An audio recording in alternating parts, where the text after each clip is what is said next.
Thebes, a name whispered through the ages, evokes a city steeped in ancient dread. Its very foundations were laid upon violence, a testament to the inescapable doom that would forever cling to its royal line. Here, destiny's cruel hand wove a tapestry of unparalleled tragedy. Cadmus, the Phoenician prince, sought his lost sister Europa, but found instead a dragon, child of Ares. He slew the beast, and at Athena's command, sowed its teeth into the earth, a grim act of creation. From the soil sprang forth the Spartoi, armed warriors who turned upon each other in a frenzy of fratricide. Only 5 survived, becoming the ancestors of Thebes' noble houses, forever marked by their bloody birthright and the city's violent genesis. Generations later, King Laius of Thebes received a chilling prophecy. His own son would murder him and marry his wife, Jocasta. Terrified, he sought to defy fate, a futile endeavor against the will of the gods.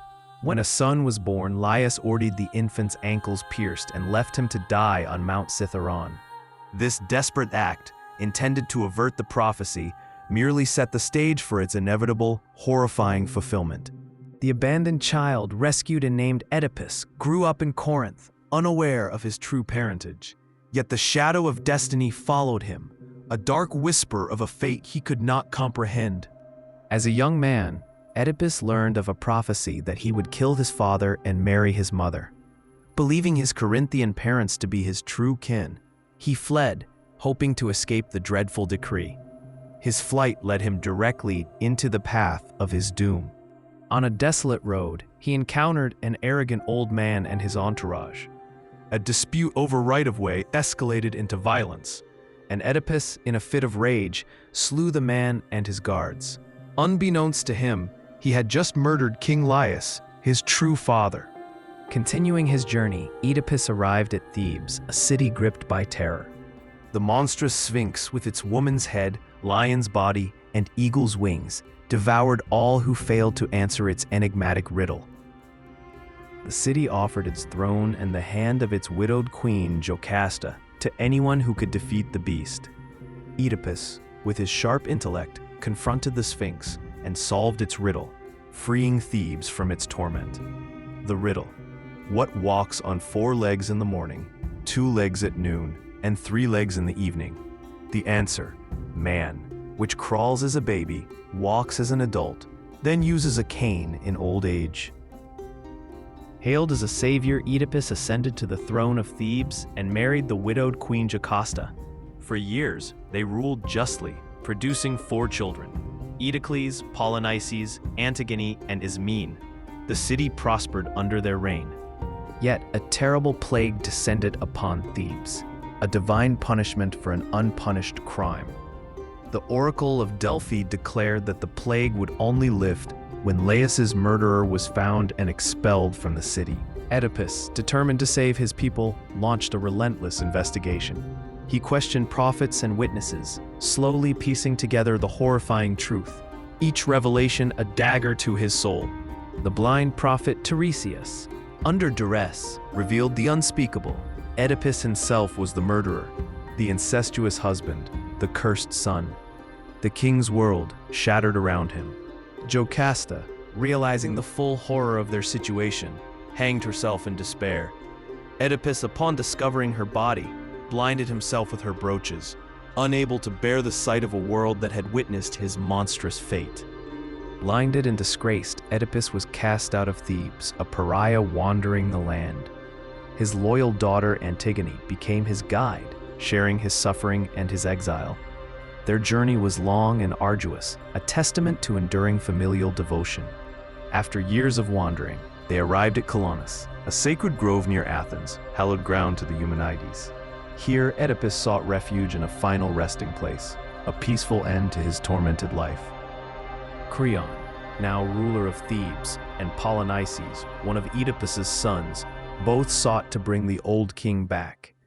Not out of love, but because an oracle foretold that Oedipus's burial place would bring victory to the city that possessed it. Oedipus, however, refused to return to the city that had cast him out. He cursed his sons for their ambition and neglect, foretelling their mutual destruction. In a moment of divine mystery, he vanished from the grove, taken by the gods themselves. With Oedipus gone, his sons, Eteocles and Polynices, agreed to rule Thebes in alternating years. But Eteocles, after his term, refused to relinquish the throne, driven by ambition and the lingering curse. Polynices, enraged by his brother's betrayal, fled to Argos. There, he gathered a formidable army, led by 7 great champions, to reclaim his birthright by force. This was the tragic expedition known as the 7 against Thebes. The 2 brothers met in single combat before the city's walls, each determined to kill the other. In a brutal, fated duel, they struck each other down, fulfilling Oedipus's curse and sealing their own grim destinies. With both brothers dead, Creon, Jocasta's brother, assumed the throne of Thebes. His first decree was a harsh one. Eteocles, as a defender of the city, would receive an honorable burial, but Polynices, the aggressor, would be left unburied, his body exposed to the elements. This decree was a direct affront to divine law, which demanded proper burial rites for all the dead. Antigone, heartbroken and defiant, chose to obey the gods rather than the king. Despite her sister Ismene's pleas, Antigone secretly performed burial rites for Polynices. When Creon discovered her act, he condemned her to death, sealing her alive in a tomb. Tiresias the blind prophet warned Creon of the god's wrath, but the king remained stubborn. Only when it was too late did he relent, finding Antigone dead by her own hand, and his son Haemon, Antigone's betrothed, dead by his own sword. Creon's wife Eurydice also took her own life upon hearing the news. Years later, the sons of the original 7, known as the Epigoni, sought vengeance for their father's defeat. They launched a second, more successful assault on Thebes, determined to break the cycle of suffering. This time, the city fell. Thebes was sacked and its people scattered, bringing a temporary end to the cursed city's reign. The cycle of violence, though seemingly concluded, left an enduring mark on the land. The Theban cycle, a cornerstone of Greek mythology, was immortalized by the great tragedies. Aeschylus's 7 against Thebes vividly portrays the fratricidal war and the city's siege. Sophocles, however, gave us the most profound explorations of the cycle's central figures. His Oedipus Rex is a masterpiece of dramatic irony and tragic discovery, while Oedipus at Colonus offers a poignant meditation on suffering and redemption. Sophocles' Antigone stands as a timeless examination of moral duty, individual conscience, and the clash between human law and divine justice. Euripides also contributed with plays like The Phoenician Women and The Suppliants, offering different perspectives on these enduring tales. The Theban cycle is more than a series of ancient stories. It is a profound exploration of humanity's struggle against an indifferent, often cruel fate. It delves into themes of hubris, incest, patricide, and the inescapable consequences of ancestral curses.